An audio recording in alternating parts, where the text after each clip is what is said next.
Olá, estamos aqui num podcast da iHome. Estou aqui com o nosso querido amigo Dr. Carlos Arce e o nosso CEO, fundador da iHome. Antônio, por favor, dá uma palhinha para a gente sobre o que é ser distribuidor do melhor aparelho do mercado.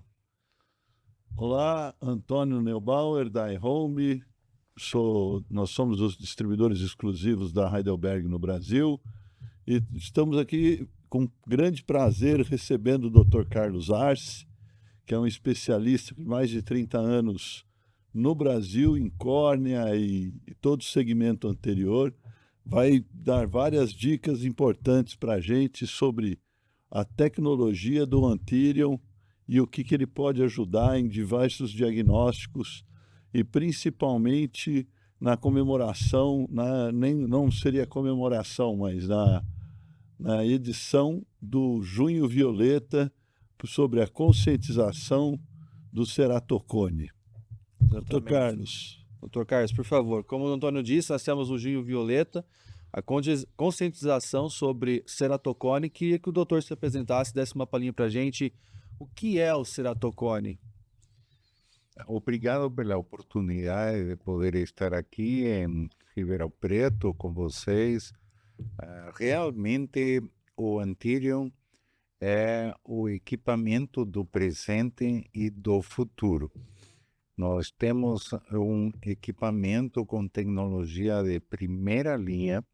O mais avançado no que se refere à tecnologia é o Web Source Optical Coherence Tomography, ou CT, e que nos permite as melhores imagens possíveis do segmento anterior do olho.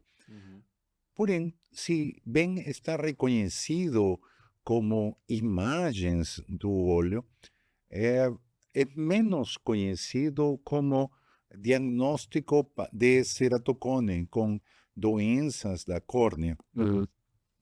E o ceratocone é basicamente uma deformação da córnea, tanto da superfície anterior como da superfície posterior da córnea, devido a uma falha biomecânica, muito parecido àquilo que acontece com as câmeras das bicicletas. As câmeras das bicicletas podem ter na borracha uma falha de material e produz bolha, um galo, uma bolha.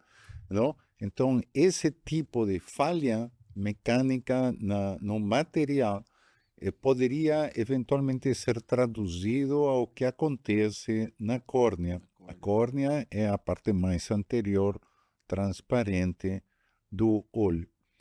Então, e isso nós manifestamos e mostramos em base a diferentes mapas de topografia produzidos pela tomografia OCT do Antiриon.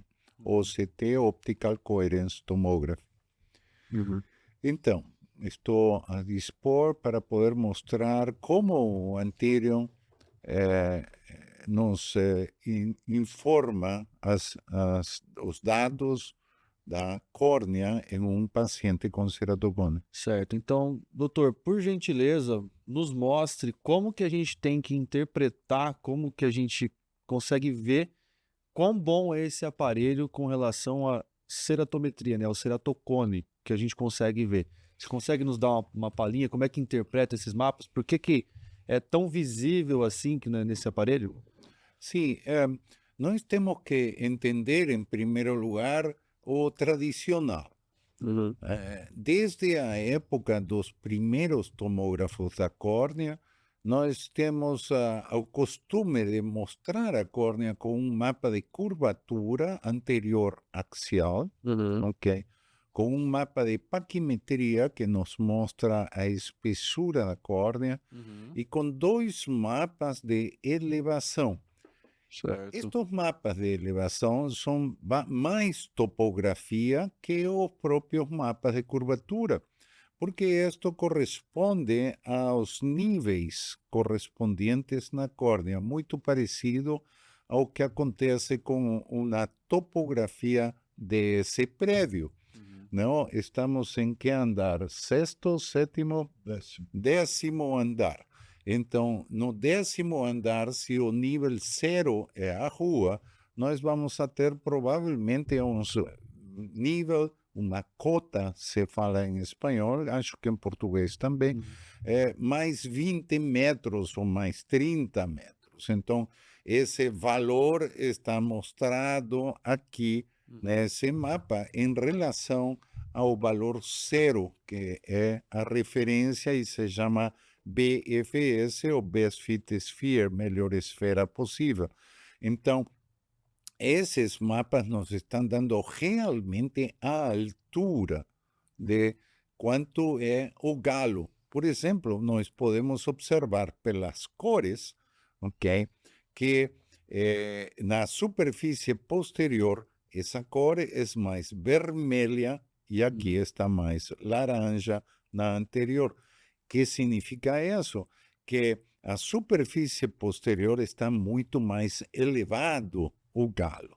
Tanto é que aqui nós temos 79, 80, enquanto aqui estamos na faixa dos 30 micras, né? E a formação deste círculo, que nós chamamos um pouco de ovo frito, que é clássico na formação do galo, do calombo que se forma na falha biomecânica. E isso corresponde à zona mais fina da córnea, que está aqui em vermelho, e que no mapa de curvatura se transforma em este formato de uma cabecinha pequena, um corpo grande. A isto le chamamos o hominho de neve, okay? Que é um pouco não perfeito, parece que estivesse com a cabecinha um pouco encurvada. Enfim, mas estes são os 4 mapas clássicos que todos os equipamentos têm. Eu, por exemplo, prefiro muito melhor ver o mapa que chamamos tangencial, em lugar do axial.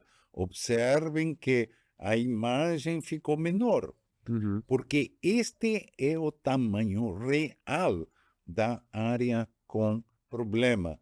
E o ceratocone não somente afeta o centro, o ceratocone está afetando também a periferia da córnea. E aqui estamos vendo essa periferia com uma cor azul claro, que corresponde a valores bem baixos, planos.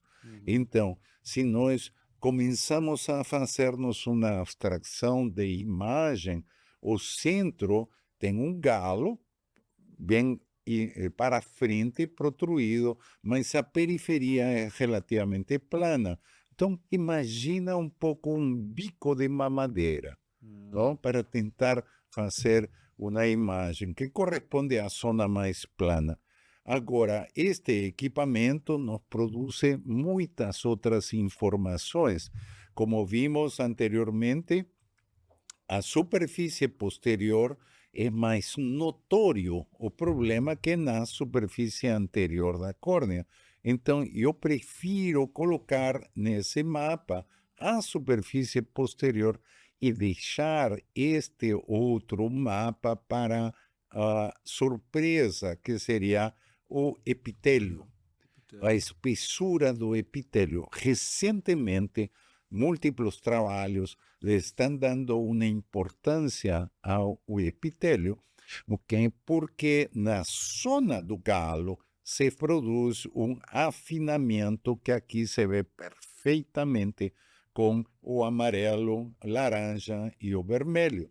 Então, esse afinamento do epitélio é parte da debilidade que se produz na córnea e que por isso é justamente aí onde esse embica se vai para frente. Então, só cortando um pouquinho, doutor, exatamente. Isso aí a gente viu, são diversos mapas que o doutor utiliza. Eu sei que esse aparelho, existe uma ferramenta que tem como se fosse uma escala que você consegue ver. Ele te fala probabilidade de você ter ou não estar tendo ceratocone. Você pode mostrar isso para a gente, por favor? sim, a isso lhe chamam score. e foi produzido na França pelo grupo do Rothschild com o professor Damien Gatinel, que justamente está aqui o nome dele, ok? Então, o score, observa que aqui já tínhamos parâmetros em números que podemos avaliar, só que aqui nós vemos o score em forma gráfica. E o score é composto de diversos índices. Por exemplo, o K máximo, o ponto mais alto o cume, vamos dizer assim, da montanha do Cerro Cone, que neste caso está em 58,48, é um A valor, ponta do bico da mamadeira. vamos dizer exatamente, perfeito, ok? E esse valor normalmente não deve sobrepassar o 48, ok? Por isso que na escala o 48, o 47 estão em amarelo. O que significa amarelo para você no semáforo? Fique alerta. E Só que parar. significa o verde? O verde tá tudo bem, tranquilo. Pode E o seguir. vermelho? Para. Tem alguma coisa de Porque errado. você é muito educado. Na minha cidade, em Campinas, depois das 7, 8 da noite, as câmeras estão desligadas. Então, a gente cruza por razões de segurança, às vezes em outras cidades também do Brasil. Mas então, o vermelho nos está dando um significado intuitivo de perigo, ok? Que nós podemos cruzar o vermelho, porém sabendo que estamos com o vermelho aí. Então, esse valor de 47 e 48 já está no mapa anunciando, ok? O começo do problema aqui no centro. Tanto é que, com o anterior, nós agora podemos descrever 3 zonas clássicas no Cerro Cone. A parte mais plana, azul claro, periférica. A zona normal, de valores normais de curvatura, que estão em verde e amarelo, e ao qual é chamado o sinal da bandeira do Brasil, verde e amarela, que mantém o vermelho centro patológico, ok? Que é a zona central. Então, na paquimetria, nós também temos valores clássicos de 500, 510 micras, e nós podemos ver aqui, no outro gráfico, que o ponto mais fino dessa córnea está em 451. 451 já é bastante menos que os 500 micras que nós temos como limite na maioria das córneas normais, ok? Além disso, nós temos um índice de irregularidade aqui e temos o ponto de elevação máxima no ponto mais fino da córnea. Ou seja, aqui temos um ponto mais fino. A córnea é mais fininha aí em 451. Nesse exato ponto, nós temos aqui um valor máximo que está chegando a 81 micras, ok? Isso é um valor muito alto, muito alto. O valor normal chega ao amarelo. Nós dizemos que o amarelo é o limite da normalidade, o cartão amarelo no futebol, ou a luz amarela no semáforo. Então, aqui não deveria passar de 15, 17 micras, está em 80. É um valor muito alto. O cume da montanha está bastante alto. Ok? Então, aqui temos dois índices de assimetria, um índice anterior K máximo oposto. Nós temos aqui o valor máximo, observem essa cruzinha, aqui vou eliminarla e agora vou colocá-la, ok? Está aqui o K máximo, ok? E o sistema observa o valor oposto. E também temos o anterior inferior-superior.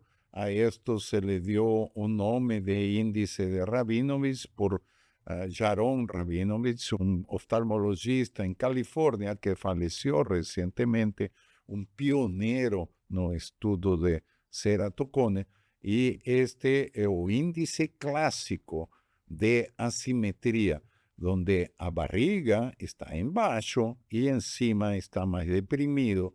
Este índice no podía ser mayor de 1.5, 1.7. Observen que está en 7,12. Adicionalmente, tem o que se llama progressão paquimétrica aqui embaixo, e esta progressão paquimétrica está alterada. Perfeito.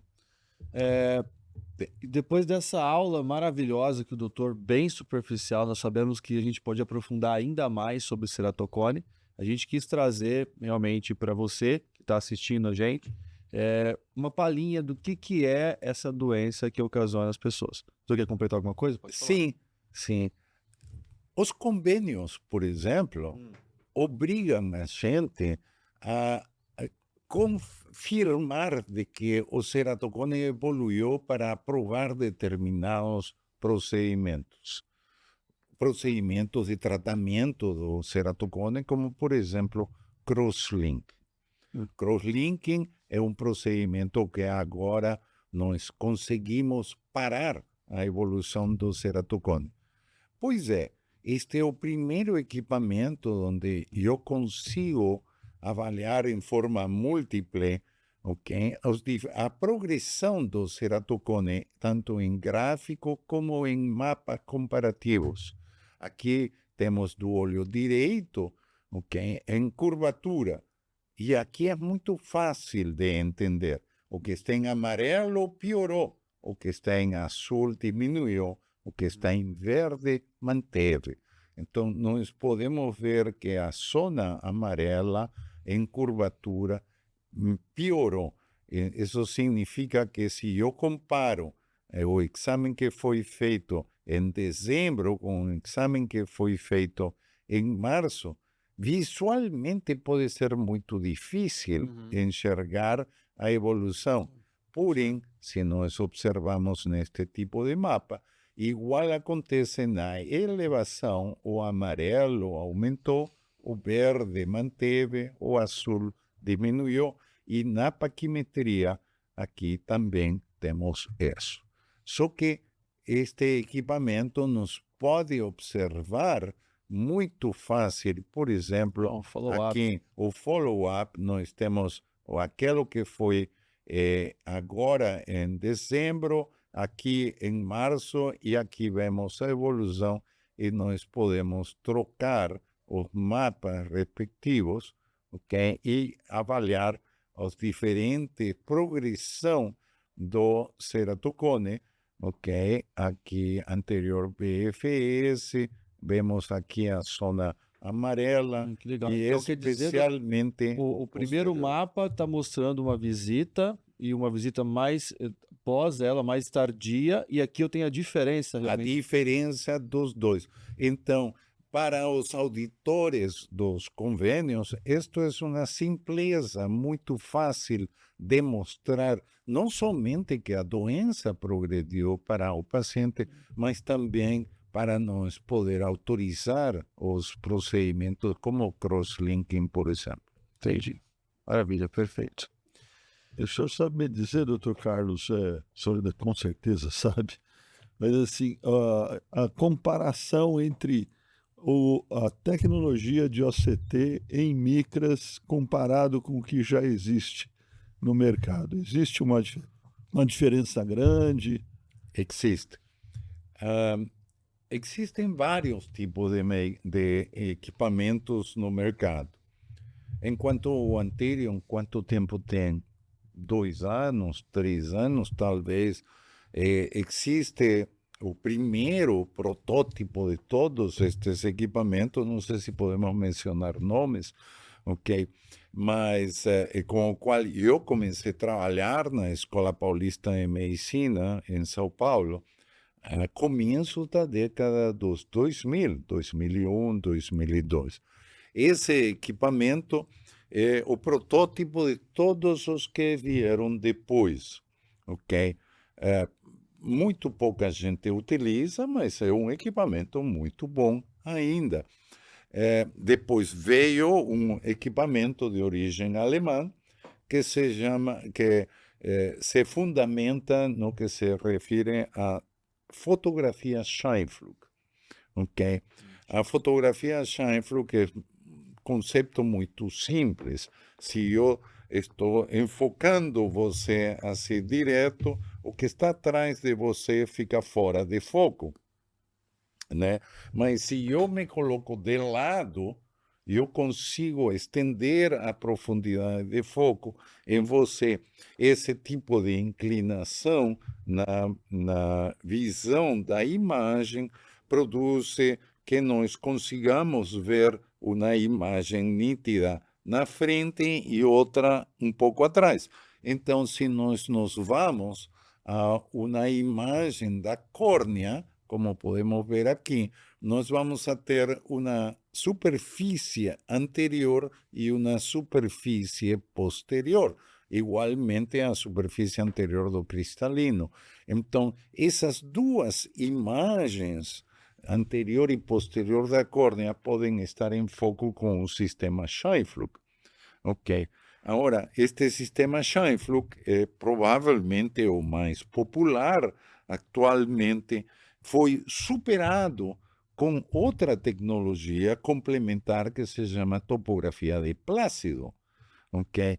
Que está fundamentada em anéis da superfície anterior. Este novo equipamento, o terceiro que estamos mencionando, já tem menos tempo, tem aproximadamente uns 16, 17 anos de formal, e eu tenho o prazer de poder dizer que ajudei no desenvolvimento desse equipamento, eu sou consultor dessa firma por 16 anos, assim como da Heidelberg, atualmente por 1 ano e meio, mais ou menos.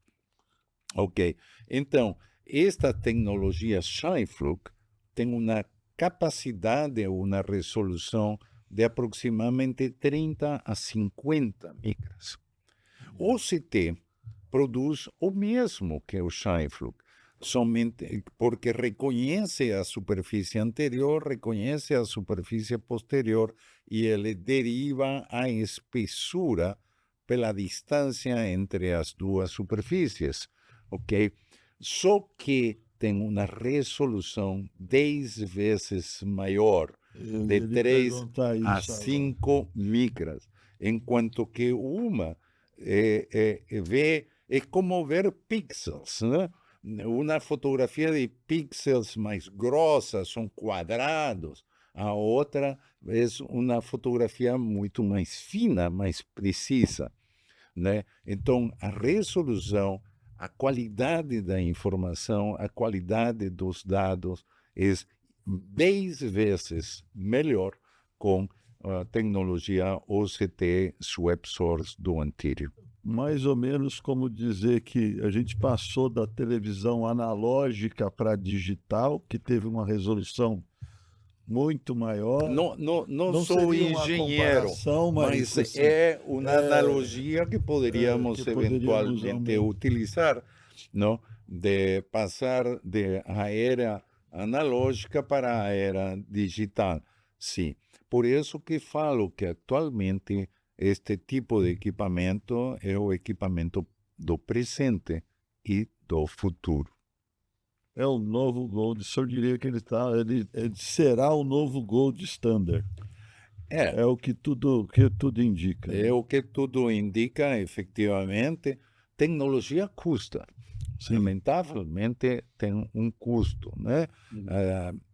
Mas com o tempo essa mesma tecnologia vai diminuindo em custos. Os convênios ainda não reconhecem, não temos código no Brasil para descrever os exames que faz este tipo de equipamento, não? Paquimetria, topografia ou ceratoscopia, como se chama, ou biometria, goniografia, gonioscopia. aberrometria, são diferentes tipos de procedimentos que os convênios ainda não reconhecem 100% como válidos para poder cobrir as necessidades dos pacientes. Na realidade, a tecnologia está avançando muito mais rápido do que a burocracia do sistema funciona. Perfeito. Uma das.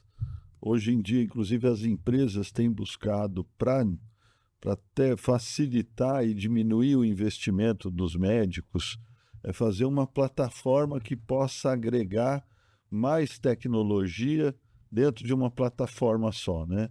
Então, eles têm feito, a Heidelberg é uma que se especializou em fazer uma plataforma multimodal, que é, além da parte de córnea, só córnea, ele também faz toda uma parte de abordagem para fazer as medidas de cada um desses tecidos, etc., de flap, é uma tecnologia. O senhor pode falar alguma coisa para a gente também, além da biometria, que bem por alto, assim, que o aparelho também ele tem essa proposta, não?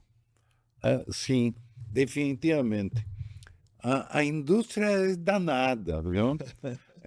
Meu pai era oftalmologista e naquela época eu era moleque, ele se queixava muito. Essa indústria vai criar um equipamento para o olho direito e outro para nos vender do olho esquerdo. Ok? Mas na realidade, um equipamento tão valioso como este tem um valor custo-benefício quando nós observamos as diversas aplicações que tem na nossa prática. Não é somente ceratocone. Estamos no mês, para mês de julho, mês violeta, mas para o tratamento do ceratocone. A maioria, a propósito, de pessoas pensa que me diagnosticaram ceratocone, eu vou ter que ir a um transplante de córnea. Momento, transplante de córnea é a carta na manga que se deve conservar até as últimas consequências, porque existem atualmente tratamentos, sempre que se descubra precocemente. Eu sou das pessoas que falam que diagnóstico de ceratocone já minha geração fez. A geração dos médicos mais novos está além do diagnóstico de ceratocone. Eles vão poder prognosticar quem vai ou pode ir a ceratocone. Imagina um menino de 17, 16, 18 anos que quer entrar à Força Aérea. Ele quer ser piloto daquele caça que é o mais tecnológico que existe no mundo. Ok? Só que aos 20, 22 anos de idade está com diagnóstico de ceratocone. E a vida completamente frustrada, porque ele jamais poderá sequer ser piloto de um avião comercial. Porque não vai ter. Então, nossa missão, qual será com esse menino que quer entrar à Força Aérea? É diagnosticar que ele pode ou eventualmente vai ter ceratocone. Para isso estão estas máquinas, não somente para dizer o diagnóstico é tal. Não, nós temos que prever. Medicina preventiva é muito mais valiosa, às vezes, que medicina curativa, tratamento.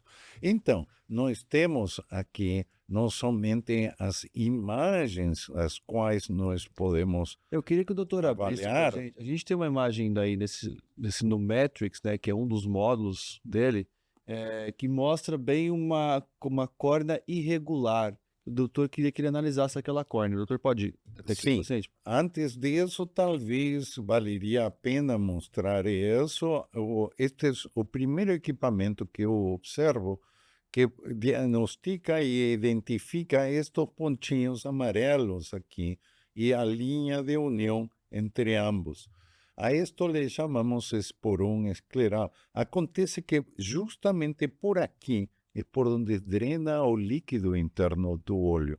E a pressão do olho se mantém devido a que entra e sai líquido, ok? E se aqui nós temos um fechamento, nós vamos ter um problema que é glaucoma agudo de ângulo fechado. Então, se nós vamos para o caso que você queria, qual era? Este aqui? Baixo. Esse queratoplastia.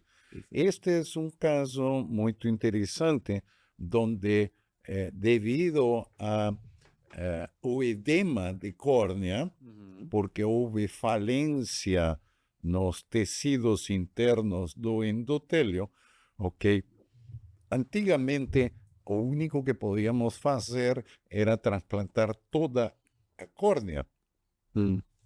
Nos últimos anos se ha establecido un trasplante especial. Se trasplantan somente as células posteriores da córnea. Okay? Esto es o DSMET e a membrana de DSMET se llama assim, e o endotélio, que é uma camada de células unicelular. Então, se abre uma incisão. Aqui estamos, provavelmente, isto seja a cicatriz da incisão, e por essa incisão milimétrica se coloca o tecido interno. Posteriormente, se coloca uma bolha aqui de ar ou de um gás especial que empuja esse tecido hacia a córnea. Estas células trasplantadas de um doador que faleceu, ok, nos permite recuperar a turgência, a compostura perfeita da córnea aqui na frente. Por quê? Porque esta camada é como uma bomba de água. Uma bomba de água que retira líquido da córnea e coloca água dentro do olho. Okay? E quando isto falha, essa água começa a se acumular em forma de edema. Então, a isto le chamamos DSAEK, D-S-A-E-K, ou DMEK, D-M-E-K. No hospital de Sorocaba, no Banco de Olhos em Sorocaba, quero manifestar, é o maior banco de olhos no mundo. No mundo. Enquanto tem países em América Latina onde se fazem 100 a 200 transplantes de córnea de todo tipo ao ano, em Sorocaba se fazem mais de 350 transplantes por mês. Por mês. E o número de córneas que coletamos o sistema em Sorocaba chega a mais de 1.000 córneas, 1.000 a 1.500 córneas por mês. Não tem banco de olhos no mundo, nem sequer na Índia. Os amigos de Hyderabad, do LV Prasad Eye Institute em Hyderabad, eles reconhecem que eles são os segundos no mundo. Okay. Na Índia, que tem a maior população no mundo. Então, Sorocaba tem colegas cirurgiões que estabeleceram até uma técnica, porque este tecido vem todo enroladinho e se coloca dentro da câmara anterior, todo enroladinho. Se fosse um rocambole pequenininho. Então tem que se abrir assim, ok? E um dos colegas, que agora ele é muito jovem, está famoso no mundo, estabeleceu a técnica do samba, ok? Por quê? Porque com os instrumentos ele faz uma batidinha aqui em cima da córnea, não? Como se estivesse batendo o tamboril da samba, e com isso ele faz com que o tecido se abra. Essa técnica é conhecida agora no mundo todo, okay? Como a técnica do samba, e foi criada aqui em Sorocaba, no Banco de Olhos. Doutor, a gente pode ver que é uma imagem muito bonita para se ver, que a gente tem uma definição muito grande. Com a sua experiência, o que você já viu, entre outras tecnologias, uma Shine Flu, por exemplo, você conseguiria ver uma definição de imagem tão boa quanto essa? Não, não. O Scheinflug, primeiro, não conseguiria atravessar, ok? Aham. Não conseguiria atravessar esta opacidade aqui.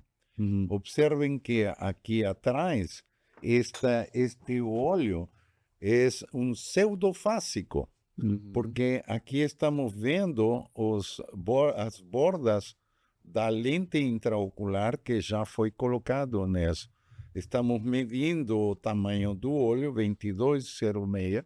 É um olho relativamente pequeno, menor de 23 milímetros. O outro olho esquerdo também. Uhum. Então, apesar de que temos aqui a pálpebra, e observem que na imagem aqui temos uma bolha de ar que foi para cima, que é a Uhum. bolha que está mantendo o tecido colocado sobre a parte inferior da córnea. No outro olho, a comparação, porque aqui temos um transplante completo da córnea, aqui temos as cicatrizes do transplante completo. Uhum. Aqui foi feito somente o transplante da camada mais interna da córnea. Então, são procedimentos diferentes e que nós, em Brasil, temos toda a capacidade de poder fazê-lo. E conseguimos ver tudo isso em uma só imagem, numa só captura. A gente consegue ver uma extrema definição. Legal que o doutor mencionou também ali sobre o comprimento axial desse olho específico. Vale salientar que a precisão dele real de um exame para outro quando dá a diferença de 0,01 milímetros, quando dá. Observa que o desvio padrão que temos é inferior a 5 micras. Aqui estamos 4 micras. Exato, e tá alto, assim, relativamente alto que a gente está acostumado a ver, porque olha o olho, né? Olha essa córnea, como é que ela tá. Okay? 4 micras aqui, 4 milésimas de milímetro. E no outro olho é uma variabilidade de 3 milésimas de milímetro. Isso é muito preciso, realmente. Tremendamente preciso, e nós podemos ver os picos da córnea, Uhum. os picos que se correspondem à lente intraocular colocada e o pico correspondiente à retina, ao epitélio pigmentar da retina.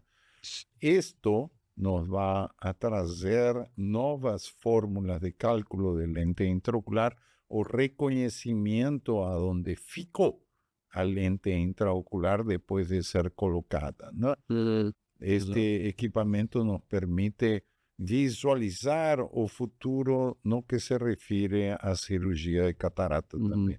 Deixa eu só mostrar uma coisinha, doutor. Me presta o mouse, por gentileza. A gente está mostrando essa imagem aqui bela, esse é apenas o módulo de biometria, tá? Mas no próprio módulo de biometria, a gente consegue dar 2 cliques para alterar aqui as informações, mas a gente consegue ver a imagem extremamente definida aqui na tela. A gente vê a lente foi implantada aqui, bem nítida, a gente consegue ver ela, mas é uma imagem extremamente boa de ser visualizada. Interessantíssimo, legal. Antônio, queria aproveitar falar para você assim, como é esse relacionamento que você tem com os nossos clientes? Estou com você há algum tempo já, a gente trabalhando junto, e eu sei que nós sempre fazemos o melhor, realmente. A gente sempre coloca o cliente em primeiro lugar. Eu queria que você me falasse só assim, sucintamente, como que as pessoas podem se sentir quando elas comprarem o melhor aparelho que existe no mercado, que é o que a gente comercializa. Elas têm que se sentir, a gente projeta e planeja para que eles tenham segurança do investimento deles. Correto. Porque não é só colocar a tecnologia no mercado, né? O pós-venda, o serviço pós-instalação, treinamento e manter estoque de peças, manter o serviço sempre em dia, fazer Inclusive, o mercado, nós temos várias referências, né? O nosso serviço, nosso pós-venda é espetacular, modestamente falando, né? Uhum. A gente tem várias referências de que o serviço de pós-venda em diagnóstico da nossa empresa é similar às grandes empresas multinacionais que têm cirúrgicos, Uhum. que são coisas muito urgentes, etc, etc. Então, a gente preza, inclusive está entre nossos valores lá, compromisso com o resultado dos nossos clientes. Isso a gente preza e tá bem, é uma das prioridades da empresa. Uhum. Compromisso com o resultado dos nossos clientes, fornecedores, colaboradores. Isso faz parte dos valores da empresa. Legal. Existe atualmente pessoas leigas, vamos dizer, somos pacientes, muitos pacientes que chegam à minha clínica e me solicitam um exame com o nome do aparelho mais conhecido, né? Então, já teve algum paciente que, então eu não quero, porque eu não tenho esse aparelho mais conhecido. Uhum. Ok? Eu tenho 2 aparelhos de primeira linha, devemos estar recebendo mais um nos próximos meses, ok? Então, mas os 2 que temos são melhores, inclusive, que aquele que é mais popular. Então, eu sugiro para as pessoas, pacientes que vão solicitar exames, que pensem nesses nomes raros que mencionamos, né? Scheifluck, Plácido, aliás, foi Antônio Plácido, um português de há 100 anos atrás, que criou ou idealizou a tecnologia. Não foi à frente porque não havia computador naquela época. Só quando houve computador é que a coisa começou a funcionar. Mas Plácido, Scheinflug e OCT, Uhum. ok? Os aparelhos de OCT são os aparelhos que devem superar aquilo que temos atualmente, que é Scheinflug, e que é a realidade do dia a dia, ok? Porém, não é o melhor. Então, Optical Coherence Tomography, a tomografia do segmento anterior que nos produz paquimetria. Tomografia do segmento anterior que nos produz imagens e mapas de topografia da córnea. Tomografia do segmento anterior que nos produz essas imagens maravilhosas que antes o único que fazíamos era tomar uma foto e fazer um desenho, né? Uhum. Agora não, agora temos a realidade dos olhos. Então, quando os pacientes procurem uma clínica, procurem a tecnologia que temos, ok? Porque isso nos vai dar muito mais informações. E não procurem pelo nome do equipamento. Aliás, neste caso, temos que lembrar o nome, Anterior. Doutor Arce, Só te interrompendo um minutinho, eu só queria mostrar para você a eficiência desse nosso aparelho, que é o que o doutor mencionou aqui. Deixa eu ver se existe algum módulo capturário de córnea. Existe. Eu vou aqui simplesmente trazer as imagens que foram feitas, tá? A Heidelberg trabalha imagem, então quando ela vai fazer os seus exames, ela faz 65 capturas, que nós podemos ver aqui, temos 65 cortes, tá? E quando eu mexo esses cortes, nós podemos ver que o olho mexe. Repara, mexendo rapidinho, o olho está mexendo. Mas repara que ele sempre se mantém no mesmo ponto, tá? Então a diferença real de a resolução, sim, é de 3 a 5 micras, mas a diferença de um exame feito de um dia anterior para o próximo, ou meses, anos depois, é de apenas 1 micra, tá? E nesses 65 cortes que ele faz, doutor, ele mapeia a córnea do paciente. Tem 16.640 pontos mapeados nessa córnea para ele conseguir fazer esse mapa extremamente e tão bem definido, tá? Então, era só esse adendo que eu queria deixar para você que assiste esse podcast conosco, que realmente nós estamos falando de uma precisão absurda alemã envolvida aqui, que é o Antillium da Heidelberg. Antônio, por favor, você ia complementar? A gente fala muito sobre para fazer biometria, etc. É muito importante o que é a tecnologia Ray Tracing. Correto. Olha que imagem bela. Bom, Dr. Carlos. Ray Tracing é traçado dos raios de luz, ok? Actualmente, nós por Ray Tracing podemos fazer mapas de poder total da córnea.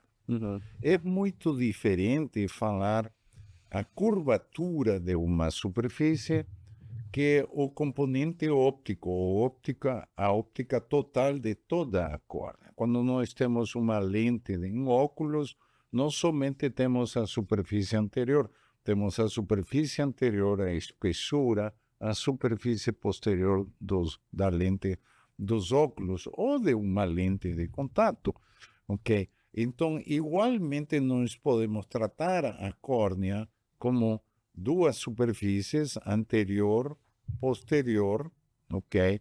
Não sei se... Esse é o imaging. A gente quer no Matrix, doutor. Perfeito. Aqui nós temos a segmentação da anterior, posterior e por primeira vez temos esta imagem do cristalino, que é a lente que temos dentro do olho para poder enfocar. Então, atualmente nós conseguimos fazer ray tracing traçado dos raios de luz. Raio de luz chega à superfície anterior, converge para dentro da córnea, porque a córnea é mais densa que o ar, então o índice de refração é maior, é mais denso, então a velocidade da luz breca um pouquinho e ao brecar ele converge, entra para... Agora, quando chega à superfície posterior da córnea, esse raio de luz vai entrar no líquido humor aquoso, que tem um índice de refração menor que o da córnea. Então, paradoxalmente, muita gente a vezes não acredita.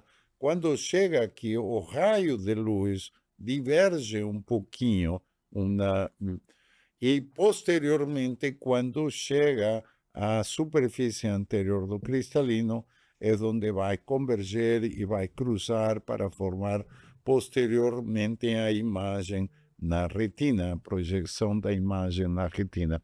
Então, ray tracing traçado dos raios de luz, nós podemos matematicamente fazer esse caminho do raio de luz ao cruzar a córnea. E tudo isso nós podemos mostrá-lo em forma de números matemáticos, valores e em forma de mapas. Isto nos leva à patologia do século. Talvez no Brasil ainda não é tão notório, porém é muito, está cada dia mais prevalente, mas em Ásia se considera que mais da metade da população asiática será míope daqui a pouco tempo. A miopia é a patologia do século. Patologia é basicamente um olho grande, um olho que cresceu a mais. E nossa tecnologia de vida, se a minha geração, nossos pais brigavam para que a gente saia do jardim dos jogos para entrar em casa, estudar e ler. Atualmente, a geração mais nova, as crianças, é exatamente o contrário. A criança está grudada no celular, grudada no monitor, e nós brigamos para que ele saia para o jardim ao ar livre a brincar. Pois é, se reconhece que o trabalho visual de perto, pelo enfoque e por outras razões, pode, eventualmente, em pacientes predispostos, a fomentar o crescimento do globo ocular e, portanto, a progressão da miopia. Tem aumentado tanto o índice de míope no mundo, é isso? Exatamente. Este equipamento me faz a mim visualizar o futuro do controle de miopia.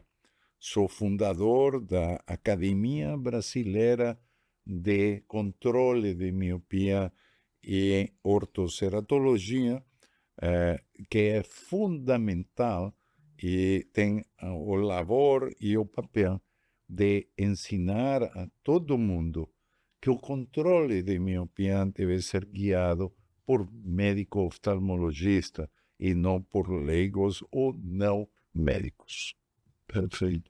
E esse aparelho ele tem alguma tecnologia que ajuda a medir ferramentas para poder fazer uma boa adaptação da ortoceratologia, doutor? Ortoceratologia é um tipo de lente que se utiliza à noite, o paciente dorme com a lente e ao dia seguinte, ao retirar a lente, ele está enxergando. Tem um limite de miopia que pode ser corrigido desta forma. A isso é ortoceratologia. Então, eu trabalho com ortoceratologia há mais de 7 anos. Okay? A primeira paciente, aliás, foi minha filha, que já estava utilizando lentes gelatinosas comuns. Meu pai é oftalmologista, então ela estava já limpando a lente, etc.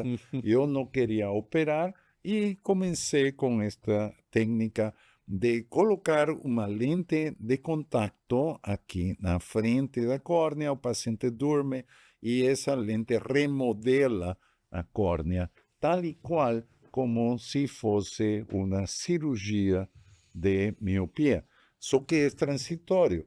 Se deixa de usar a lente por 7 a 14 dias, essa córnea volta à normalidade. Não? Mas esta é uma técnica precisamente para aqueles pacientes que não podem ser operados porque a córnea não permite fazer a cirurgia, não tem tecido suficiente para retirar com a cirurgia. É a popular córnea fina. Córnea fina, por exemplo. Pois é. Okay. Então, e este aparelho nos permite a planificação perfeita para todo este tipo de tratamento de adaptação de lentes de contato especiais, lentes esclerais em ceratocone. Este aparelho é perfeito para nós poder visualizar como a lente escleral se apresenta no olho, né? Então ele é um aparelho que ele ajuda em adaptação de lente de contato, planejamento cirúrgico, de catarata, de refrativa, cirurgia miopia, de transplante de córnea, é um aparelho de glaucoma. Então, quer dizer, para todo o segmento anterior, ele é um aparelho completo, vamos dizer assim. Completo. Definitivamente, o investimento que nós podemos ter é forte, não é um equipamento baratinho, ok? Mas é um equipamento muito completo e realmente nós temos que pensar no benefício de nossos pacientes. Acho que é a melhor relação, né? Custo-benefício. O custo é um pouco a mais, mas o benefício é muito maior, né? São vários benefícios que se agregam ao mesmo valor. Então, acho que a relação custo-benefício acaba sendo melhor. Porque a gente não está falando também de um aparelho que tem só um modo. Ele tem biometria, tem topografia, tem N coisas que ele pode fazer. Mas a gente vai ter que deixar essa conversa mais para frente, para um outro podcast. Infelizmente, a gente vai chegando ao fim desse podcast, tá? Queria reforçar Junho Violeta, tá? vá ao seu oftalmologista, verifique se você tem alguma coisa, alguma patologia, doença no seu olho, tá? Principalmente nesse mês, ceratocone. Queria agradecer aqui a presença do nosso ilustre professor, né, que nos ajuda muito aí, nos ensina dia a dia, Dr. Carlos Ars. E o Antônio, realmente agradecer a oportunidade aqui de nos deixar a gente falar um pouquinho, passar para o pessoal aí que nos acompanha, que realmente é necessário, se faz necessário a gente fazer essa verificação nos nossos olhos. Obrigado, doutor. Obrigado a Antônio. vocês aqui. Obrigado a ambos, obrigado para o Dr. Carlos, um grande amigo, parceiro, e quanto mais a gente convive, mais a gente percebe o quanto conhecimento ele tem e ele transmite com bastante tranquilidade e facilidade. Obrigado, Arthur, pelo suporte, pela parceria, e que isso continue por muitos e muitos anos, que a gente possa desenvolver a Heidelberg no Brasil e oferecer, que acho que a principal missão da iHome no Brasil é oferecer a melhor tecnologia dentro da melhor relação custo-benefício, um pós-venda digno de quem compra a tecnologia por um valor justo. Perfeito. Então, a gente fica por aqui. Qualquer dúvida que vocês tiverem em relação a valor, a alguma dúvida que surgiu referente aos módulos, por favor, não hesite em nos contactar. A gente fica por aqui. Um obrigado, um bom dia, boa noite, boa tarde, não sei a hora que você está assistindo, e até a próxima.